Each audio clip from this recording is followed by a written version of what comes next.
세계사 산책 민주주의 이야기 황수경입니다.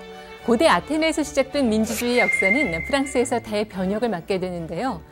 루이 16세와 마리 앙뚜아네트, 로베스피에르 그리고 나폴레옹이 역사의 소용돌이 중심에 섰던 바로 프랑스 대혁명입니다. 세계사 산책 민주주의 이야기, 지금부터 프랑스 파리로 시간여행 함께 떠나보시죠.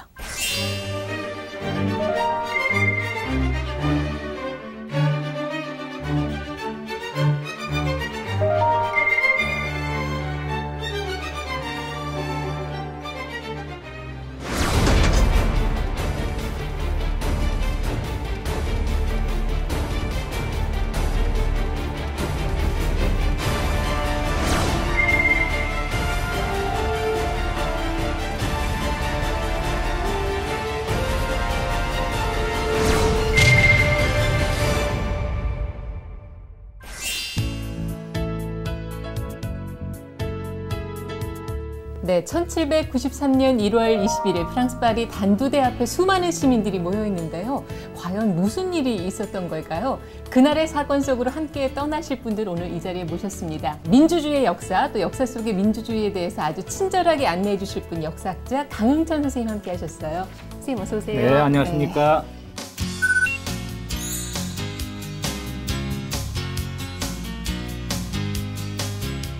그리고 민주주의 그 숨겨진 빈얘기들 가감없이 들려주실 분 우리 작가 이준 씨 자리하셨고요. 예, 고맙습니다.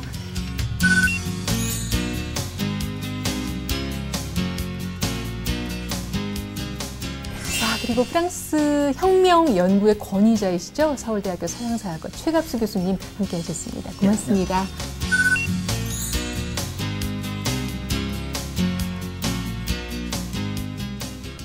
프랑스 그야말로 절대 왕정의 나라라고 할 수 있을 텐데 루이 16세가 단두대에 오르는 그런 사건이 벌어졌어요. 그러니까 그 사태에 이르기까지는 굉장히 그 전에 많은 일들이 있었던 거예요, 교수님. 이제 이때가 이미 혁명은 시작된 지 한 3년 반 되는 시기고요. 네. 그때는 이제 사실은 이미 프랑스가 이제 절대 군정의 시기는 아니고 네. 1791년에 헌법이 있을 때입니다. 그리고 헌법에 의하면은 행정수반인 국왕은 면책특권이 있었어요. 네. 사실 이 루이 16세는 개인적으로는 착한 사람입니다. 그러니까 뭐 그렇게 사실은 좀 무능해서 그렇지. 네. 그래서 이 사람들이 만들어낸 논리가 로베스피에르도 그렇고 생주스트도 그렇고 왕이기 때문에 죽인다. 왕이기 때문에 죽인다. 동양에서 이 왕이라는 말을 해석을 할 때 어원을 도끼에서 왔다 이렇게 해석하는 분들이 있어요. 도끼요? 왕, 예, 도끼의 모양을 형상한 것이 왕이다. 네. 그렇다면 이 도끼가 무슨 뜻이냐? 사람에 대한 생사 여탈권을 갖는 존재가 왕이다. 그러니까 절대 지존해요. 절대 권력. 그렇죠. 이 프랑스에서 더군다나 절대 왕정이었으면 절대 지존이라는 그런 지위가 아주 최상층에 올라갔을 때 아니겠습니까? 그런 시기에 이 프랑스에서 그 왕을 죽여야 나라가 산다. 그리고 왕이 없는 상태에서 우리가 나라를 운영해 나가는 것이 이 프랑스에 더욱 좋다. 이런 생각을 하게 됐다는 것도 참 대단하고 이 프랑스 혁명은 고대 중세를 넘어서 근대로 가는 그 길목에서 대단한 역할을 한 사람들이다. 그래서 더욱더 오늘 좀 이 프랑스 혁명에 대해서 자세히 알고 싶습니다. 그러니까요. 그야말로 정말 세상을 완전히 뒤바꾼 그런 사건이기도 한데, 네. 아마 이제 많은 분들이 정말 학창시절 세계사 시간을 배우셨을 거예요. 1789년 프랑스 대혁명. 이거는 뭐 자동적으로 외우셨을 것 같은데, 그 당시에 이제 그 시민들, 그야말로 군중들이 굉장히 많이 지쳐있는 그런 상황이었죠. 이 프랑스 혁명은 18세기 끄트머리에 일어났죠. 근데 18세기를 우리가 이렇게 돌아보면은 동양의 중국이나 조선도 그에 못지 않았었단 말이에요. 그래가지고 이 18세기를 가리키는 말이 있습니다. 자부의 시대다. 자부요? 예, 프라이드의 시대다. 뭐 이런 뜻이겠죠. 자부심의 자부. 예. 그러니까 동양이나 서양이나 그 시기에는 전제 군주의 어떤 그 중심 아래에서 전통 문화가 꽃이 피던 시기다. 네. 그리고 어떤 경제력이라든가 이런 국력의 측면에서는 특히 조선은 몰라도 중국은 이 프랑스를 비롯한 유럽보다 훨씬 더 번영하던 시기였다라고 말해도 과언이 아닌 그런 시기가 18세기에 펼쳐지고 있었는데 왜 19세기에 가가지고 갑자기 이 모든 상황이 뒤바뀌면서 서양 세력이 점점 더 커져서 나와가지고 동양을 정복하는 시대. 그래가지고 이제 조선도 무너지고 중국도 무너지는 이런 시대로 갔느냐. 저는 그 핵심에 이 프랑스 혁명이 있다고 보는 겁니다. 서구인들이 1750년 정도 되면은 자기네들이 중국보다 앞섰다는 생각을 이미 하기 시작합니다. 사실은 뭐 전통 문명에서 보면은 프랑스 구체제는 뭐 동양의 전통 사회가 크게 차이가 나지 않습니다. 귀족 따로 있고. 그렇죠. 예, 물론 이제 프랑스는 가톨릭 국가니까 성직자들이 별도의 신분을 이루지만 18세기에 이르게 되면 프랑스에는 그 소위 이른바 제3신분, 소위 쌍놈인데 평민. 네. 예, 평민 가운데서도 일하지 않고서도 먹고 살 수 있는 네. 상당한 교양을 가진 사람들이 나타나는 거죠. 네. 그게 이제 부르주아리라고 부르는 새로운 존재입니다. 이 존재들이 나타나게 되고 이제 이것이 이제 아마 동양과 서양이 갈라지는 중요한 부분이 예, 그런 새로운 어떤 사회 세력이 등장한 거, 요거와 연관이 있지 않나 생각을 하게 됩니다. 네. 그 교수님 그 당시에 그 귀족 그리고 성직자들의 그 퍼센테이지가 굉장히 적었다면서요? 적죠. 예. 그러니까 많은 프랑스 권력을 귀족은 누린- 그저 전 인구의 한 1% 정도. 1%. 그리고 이제 성직자들도 뭐 수도 성직자가 있고 이제 재속 성직자가 있는데요. 이거 다 합쳐봐야 1% 정도. 네. 근데 이제 교회가 엄청난 재산을 가지고 있습니다. 큰 중요한 도시의 부동산의 절반은 다 교회가 가지고 있고요. 네. 그러니까 가장 큰 부자였고, 그다음에 이제 귀족들은 전 인구의 1%뿐이 안 됩니다만 토지 재산이 한 25% 정도. 예. 그리고 이제 인구의 절반 가까이는 항상 그 기아에 시달리고. 그러니까 이런 평민층의 사회. 불만이 상당히 높을 수밖에 없었네요. 그렇죠. 그 신분제로 예. 인해서. 네. 뭐 저희 여기 있는 저희 모두 네. 18세기 프랑스에 태어났다면 아마 그냥 평민 중 하나였을 텐데요. 제3신분. 네, 그렇죠. 근데 CAS 신부가 이제 제3 신분이란 무엇인가라는 책을 썼는데 그 신부의 말이 사실 제3 신분이란 거의 국가를 만들고 있는, 지탱하고 있는 모든 것인데도 네. 그들은 지금까지 아무것도 아니었다라는 말을 하게 됩니다. 그래서 이제 대중의 의식이 점점 바뀌기 시작하죠. 그러니까 제3신분이 어쨌든 그 불만과 어쨌든 이게 조금 불평등하다는 걸 깨닫고 뭔가를 좀 일어서고자 하는 그런 마음이 생긴 게 그 계몽주의 사상 영향도 있는 건가요? 그렇게 보겠죠. 근데 이제 아마 18세기 중엽쯤 지나면서 이제 경제적인 상승 속에서 무임소 장관직이라 그래가지고 한 10,000짜리 있어요. 그거는 사기만 하면은 네. 그게 한 값이 10만 리브르니까 한 100억 정도 내면은 국왕한테 내면은 그러면 뭐 고위직 이런 예. 자리를 살 수 있는 자기를 거예요. 사서 예. 예. 신분 상승이 됩니다. 와. 근데 그게 후보자가 많고 그렇게 되면은 일종의 그 병목 현상이 생기는 거죠. 네. 그게 이제 18세기 말엽의 현상이라고 얘기할 수가 있어요. 그러면서 이제 그 부르주아들의 불만이 커지게 되고 그 사람들의 주장이 보편적인 원리로 제시된 게 계몽사상이죠. 네. 그 계몽사상에서는 극단적인 경우는 국왕이 없는 정치 세계를 상상합니다. 이런 글들이 나오는 거죠. 네. 그러니까 우리가 이제 공화국이라 그러잖아요. 그렇죠. 그러니까 프랑스는 절대 군주제 시대에도 불구하고 이미 그 공화국의 그런 생각 같은 사고방식이 네. 이미 나오게 되고 심지어 루소의 사회계약론을 보면은 나라의 주인이 이미 국민이 되는, 평민이 나라의 주인이 되는 이런 역설을 이제 증명해 보이고 네. 그래서 민주주의 원리를 최초로 긍정적으로 제시한 정치사상가 1급의 정치사상가 루소입니다. 예. 아.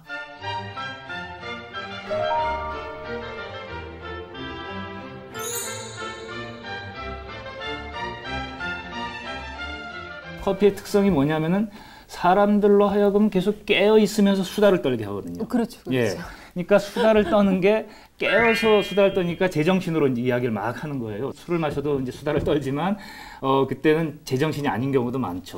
그래서 1686년에 처음으로 르 프로코프라는 카페가 파리에 생겨나서 그 이후에 18세기에 거의 6,700여 곳에 카페가 생겨나가지고 통행을 한다는 겁니다. 네. 이 카페 르 프로코프에는 볼테르가 항상 드나들면서 커피를 마시면서 자기 글도 쓰고 하던 볼테르의 방도 있어요. 아, 거기 볼테르가 하루에 커피를 몇 잔을 마셨는지 아십니까? 뭐 글쎄 뭐 많이 마셔야 한 최대 많이 마셔야 한 10잔 정도 아닐까요? 볼테르는 사람에 따라서 다르면 40잔에서 50잔까지 와. 커피를 애호하면서 글을 썼다고 그래요. 이 카페 르 프로코프가 카페의 전부는 아니지만 여기에는 뭐 저 변호사였던 로베스피에로도 드나들면서 민권 사상을 토로를 하고 당시 미국에서 이제 미국 독립혁명이 막 일어나고 있었죠. 네. 그래서 프랑스에 좀 도움을 요청했어요. 미국 혁명 세력들이. 그래서 프랭클린이 왔다가 또 이 카페에 들러가지고 네. 계몽사상가들하고도 교류를 하고 이러면서 자연스럽게 거의 모여가지고 사회 비판 세력들이 형성이 되고 계몽사상, 아까 선생님이 말씀하셨던 왕이 없는 정치 체제까지 구성하는 소위 반란 세력의 아지트가 돼버리는 거예요. 네, 이 네. 카페가. 정부가 직접 통제하는데 밖에서 새로운 형태의 논의장이 만들어지는 거죠. 그게 여론이죠. 여론이 나오게 되고 그것이 학문과 예술의 새로운 기준이 되게 되고 어떻게 보면 이 사람들 다 개인들이지만 이제 국가의 공적인 문제를 토론하는 그래서 사적인 공적장 또는 공적인 사적장이 나오게 되고 계몽 사상이 많은 사람과 만날 수 있는 그런 사회적 장이 만들어지는 거죠. 그래서 이제 여론이라고 하는 것이 최초로 형성된 겁니다.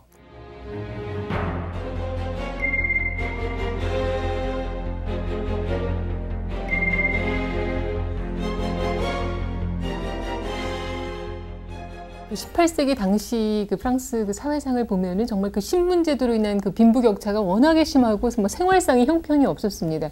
그 아마 그 영화 레미제라블이나 향수 이렇게 보신 분들은 그때 정말 얼마나 그 하층민들이 힘들게 살아가는지 그 실상을 좀 지켜보신 분들 많으실 텐데 그 당시 우리 평민들의 삶이 정말 얼마나 열악했는지 마치 뒷골목의 모습 같지만 그야말로 처참하고 정말 우울하고 그런 기분들이 들 정도인데 이 정도까지 상황이 정말 그 극도로 좀 나빠진 것은 아무래도 그 오랜 전쟁의 영향 뭐 이런 게 있잖아요. 그러니까 이게 장기적인 관점에서 보면 18세기는 프랑스에서 경제적 번영의 시기입니다. 기본적으로. 대외 교역이 크게 늘어나고 그래서 인구가 프랑스 혁명 직전에 2,800만이 넘어서는데 이거는 프랑스 역사상 아주 초유의 사태입니다. 그러니까 전체적으로 보면 18세기는 경제적 호황의 시기인데 그러나 그 경제적 성과가 누구에나 다 골고루 가는 게 아니죠. 그러니까 그거는 이제 부르주아들도 이득을 받고 귀족들도 이득을 받습니다. 일반 민중들의 경우에는 이제 토지 없는 농민들이 많고, 그 이제 불황자가 되고, 그 가난 중에서도 그걸 적빈이라고 그러는데. 적빈이요? 예. 그 전 인구의 10%는 이제 기근이 돌면 거의 언제나 죽음에 내몰리고. 사실 귀족들의 삶과 평민들의 삶은 정말 천국과 지옥의 차이였는데요. 고기라든지 생선, 뭐 치즈 이런 거는 정말 구하기가 힘든 1년에 한 번 먹을까 말까 한 사치품이었고요. 늘 빵을 먹었는데 어떻게든 오래 유지하기 위해서 그 안에 정말 지푸라기라든지 밀집이라든지 심지어는 소의 배변까지도 집어넣어서 반죽을 해서 만들었다고 해요. 그런 와중에 귀족들 같은 경우는 이들의 이제 유흥과 파티는 정말 거의 매일 지속되었다고 볼 수 있고요. 정말 돈 많고 할 일 없는 귀족들을 모두 한 곳에 모아놓다 보니까 점점 그 사치와 미에 대한 집착이 점점 거대해지면서 여성들이 머리를 점점 위로 올리기 시작을 합니다. 네. 당시 그 귀족 여성들의 올린 머리가 1m가 넘었다고 해요. 그래서 그 안에 과일 바구니도 올려놓고요. 그리고 정말로 새가 들어있는 새장을 올리기도 하고요.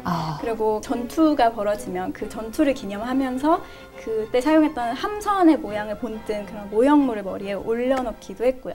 그게 모두 부의 과시인 거죠? 네네, 그렇죠. 이게 전부 부의 과시였는데 당시 초상화들을 보면 이 사람들이 나이가 많은 것도 아닌데 다들 머리가 새하얗게 되어 있는 초상화들이 많이 있잖아요. 그 이유가 머리에다가 파우더를 뿌려서 하얗게 만들었는데요. 이 파우더가 사실 평민들 입장에서 보면 기가 찰 노릇인 게 그 곡식의 가루를 내서 머리에다 뿌린 것이었거든요. 귀족들이 궁 안에서 살아서 평민들이 몰랐으니 분노가 뒤늦게 터진 셈이지 사실 만약에 귀족들이 그런 모습을 하고 맨날 거리를 행진하고 다녔다면 정말 평민들의 분노가 더욱 빨리 터지지 않았을까 싶습니다. 사실 이 얘기를 했을까 안 했을까에 대한 논란도 많은데 마리 앙뚜아네트가 이제 굶주린 그 군중에게 정말 뭐 빵이 없으면 케이크 뭐 브리오슈를 먹어라 이게 정말 그 사실인가요? 아니요, 그거는 마리 앙뚜아네트가 아니라 루이 14세의 왕비였던 스페인의 공주인 마리 테레즈가 했다고 하는 설이 굉장히 유력합니다. 네.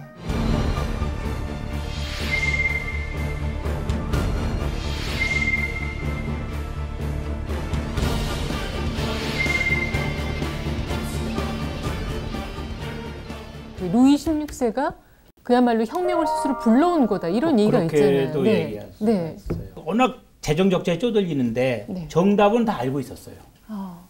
부자들이 세금 내야 되는 겁니다. 결국 귀족과 교회가 세금 내야 되는데 그 동의를 어떻게 받아내느냐. 그 동의를 받아내는 과정이 결국 이제 유력자들 불러서 이제 그들에게 과세에 대한 동의를 받아내는 거 아니겠어요?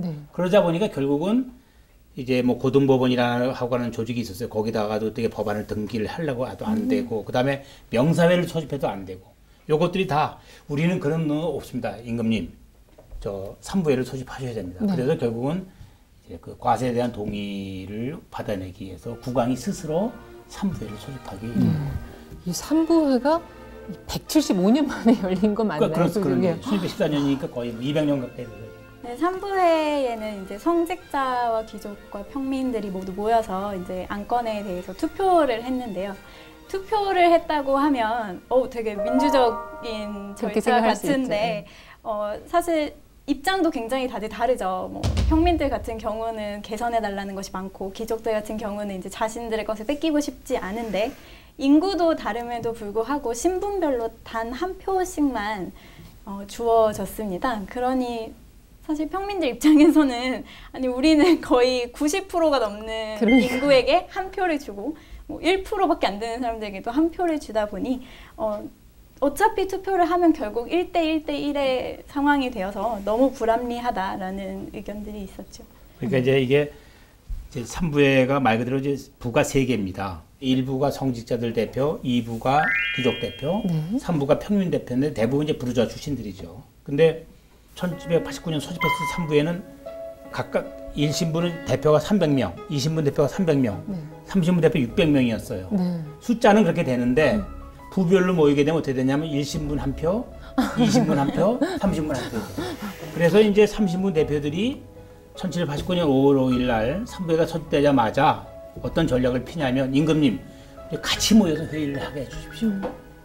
근데 그거는 어떤 거를 암시하고 있냐면 신분적 질서의 부정을 암시하고 있는 겁니다. 왕으로 보면 받아들이기 어려운 거예요. 그래서 그것 때문에 이제 한 달 반 가까이 교착 상태가 빚어지고 그런 속에서 혁명적 상황이 빚어지는 겁니다. 스스로 자기네들을 제3지점 대표들만 모여서 논의할 때 그게 이제 6월 17일인데 스스로를 뭐라고 그러냐면 국민의회라고 부르는 거죠. 우리가 국민의 유일한 대표자가 되고 그러니까 1신분 대표와 2신분 대표는 국민의 일부가 아닌 겁니다. 이게 사실은 민주주의의 발전 과정에서 가장 핵심적인 내용이죠.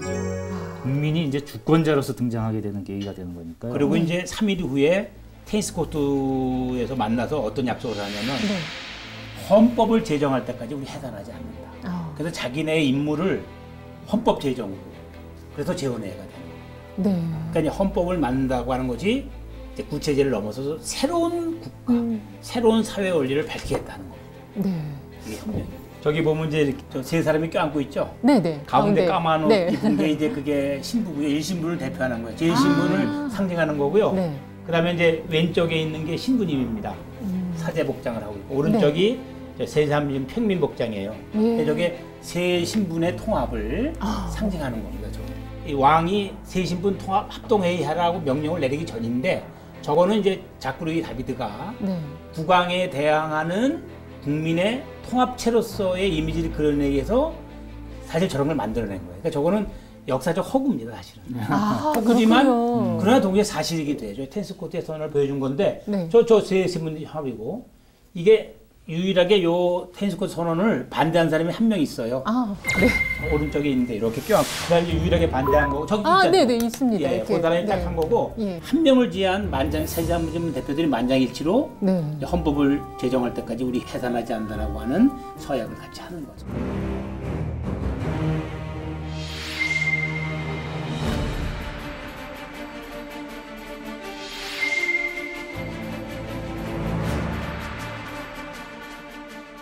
(7월 14일에) 12대가 그야말로 절대 왕정의 상징과도 같은 바스티유 감옥을 습격하고 또 함락한 거는 굉장한 큰 의미가 있는 것 같아요. 그렇죠. 이 7월 14일이 바로 프랑스 혁명 기념일입니다. 그러니까 프랑스에서는 프랑스 혁명하면 바로 바스티유 감옥 습격 사건을 가리키는 건데요. 이게 왜 중요하냐면은 드디어 혁명의 불길이 베르사유의 그 좀 고위층들이 있는 의회를 떠나가지고 파리 거리로 갔다는 거거든요. 그리고 민중들이 드디어 참여하기 시작했다. 그렇다면은 이 바스티유 감옥 습격이 기념일이 됐다라는 것은 향후에 이후에 프랑스 혁명을 평가할 때 이거는 뭐 영국식 입헌왕정 이런 것이 아니라 이제 국왕이 없는 민중들이 참여한 혁명으로서 이 혁명의 의의를 확실하게 자리매김했다라는 그런 이제 의미가 되지 않겠습니까? 그러니까 이때 실제로 그 감옥을 그 습격해서 점령했을 때 거기에 그렇게 절대 왕정의 상징에 걸맞는 정치범은 없었다 그래요. 그래서 몇 명 안 됐다면서요? 예, 그냥 잡범 7명 정도 있었다 그러는데 그걸 그렇게 목숨을 걸고 막은 거예요. 왜냐? 진짜 절대 왕정의 상징이었었기 때문에. 그리고 이 길거리에 이 민중들이 여기를 이렇게 점거하게 해서는 안 되겠다라는 의미가 있었기 때문에 이렇게 막았던 거고 이게 이제 루이 16세한테 보고가 됐답니다. 아하. 그래서 그 폭동이 일어났다고 하니까 진짜 그게 폭동이냐? 아닙니다, 각각. 폭동이 아니라 혁명입니다. 라고 했다는 거예요. 그러면서 프랑스 혁명은 본격적으로 시작이 됐다. 이렇게 말할 수 있는 거죠. 네. 본래 거기 간 이유는 이제 그게 절대주의 상징인 바스티유이기 때문에 그걸 이제 함락시키려고 간 거라기보다는 이제 군대가 동원되니까 그 군대에 저항하기 위해서 이제 무기를 구하기 위해서 여기가 이제 무기가 많다 그래서 무기를 찾으러 간 거죠. 사실. 근데 그러다 보니까 근데 그게 중요한 것은 이제 그게 절대주의 상징물이 되고 바로 이걸 함락시킴으로써 국왕이 그 당시 국민회의를 이제 탄압하려고 그랬는데 그 의도를 분쇄시킨 거죠. 네, 네. 그렇지만 어쨌든 이 바스티유 감옥을 습격한 것은 그야말로 이 바스티유 사건으로 인해서 대혁명이 어떻게 보면 정점을 찍고 이제 그렇죠. 마무리가 되는 그런 수순 아니었나요? 정점을 찍고 쫙 달려나가는 거죠. 혁명이 진짜 시작이 되는. 네. 아직 루이 16세 잡지도 않았으니까요.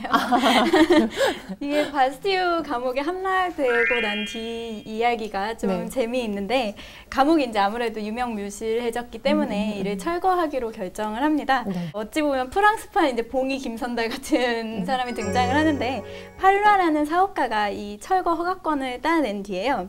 그 노동자들이 돌을 한 장 한 장 다 빼서 철거를 시킵니다.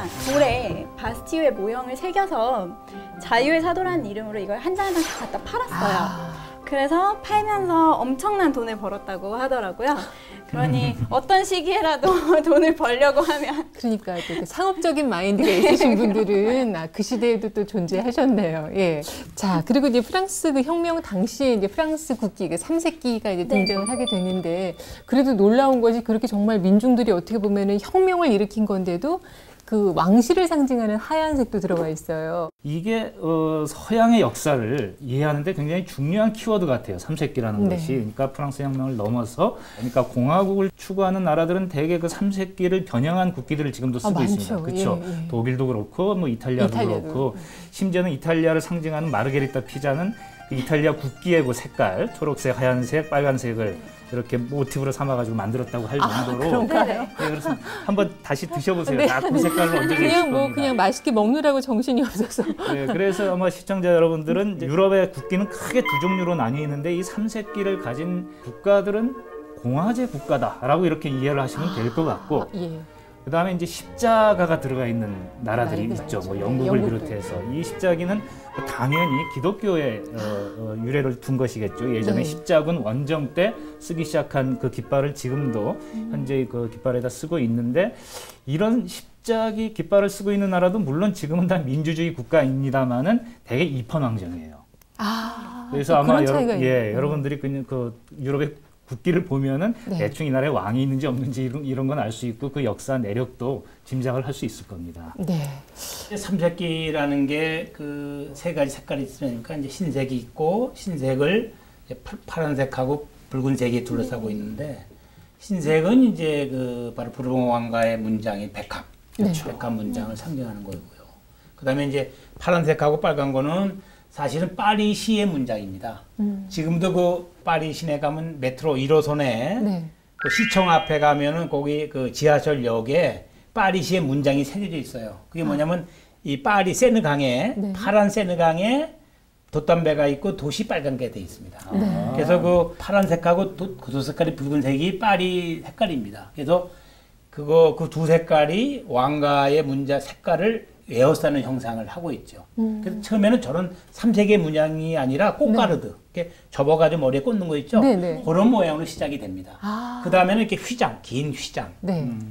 저것이 이제 국기의 형태로 저렇게 되는 거는 1830년 7월 혁명 이후고, 어쨌든. 뒤에 그림에 나와 있는. 저렇게 된 건 30년 이후. 어쨌든 저런 것이 나오게 되고 저것이 이제 또 혁명의 3대 이념이라고 하는 자유, 평등, 우애. 그러니까 우애는 형제라는 뜻입니다. 그렇죠. 그러니까 모든 사람을 형제로서 대하라는 뜻이고, 근데 이제 박애라 그러는 거는 사실은 그건 자선입니다. 자선. 아, 자선. 그래서 내용상으로 보면은 자유평등 우애 또는 자유평등 형제라고 해야 될 거고, 자유평등 이게 이제 기본적으로 가장 큰 두 기둥이고, 네. 자유와 평등을 동시에 일으켜내는 그 영계 고리의 토대가 연대 틀이 우애입니다. 형제. 아, 혁명 자체가 가지고 있는 자유, 평등, 우애는 네. 여전히 우리에게 실현해야 될 기대지평으로 남아 있는 겁니다. 네. 그래서 자유를 상실하지 않으면서 어떻게 평등을 유지할 것인가. 이것이 혁명의 3대님에 들어있는 우리에게 던져지는 질문이고, 여전히 우리도 아직 그거를 계속 갖고 나가야 될 네. 그런 시점에 와 있는 겁니다. 앞으로 이게 프랑스 3세기 보면 자유평등 우애라는 단어가 또 바로 이렇게 생각이 날 것 같은데요. 네. 자, 우리 그 세계 민주주의 그 역사의 한 획을 그은 프랑스 대혁명. 그야말로 빅뱅이라고 할 수 있는 프랑스 대혁명 살펴보면서 이 바스티유 함락 사건까지 그 역사의 현장에 함께했습니다. 다음 이 시간에 프랑스 대혁명 2부 이어지겠습니다. 공포 정치적 사건들이 나타났던 시기가 있어요. 네. 이 로베스피에르가 무슨 어떤 특별한 자리를 가지고 권력을 행사한 건 아니고요. 네. 공안위원회 위원으로서 반대파가 많이 있다 보니까 정적들을 탄압을 하고 직결 재판에 의해서 사람을 죽일 수 있게 되는 거고요. 반두대 같은 경우는 칼날의 무게만 해도 40kg가 넘어가기 때문에 네. 이건 신분의 차별이 없는 거예요. 모든 사람을 다 똑같은 방식으로 죽이는 거예요. 공포 정치가 막을 내리고 나폴레옹이 등장하게 되는데 흥미로운 건 지금도 프랑스에서 나폴레옹을 긍정적으로 보면 정말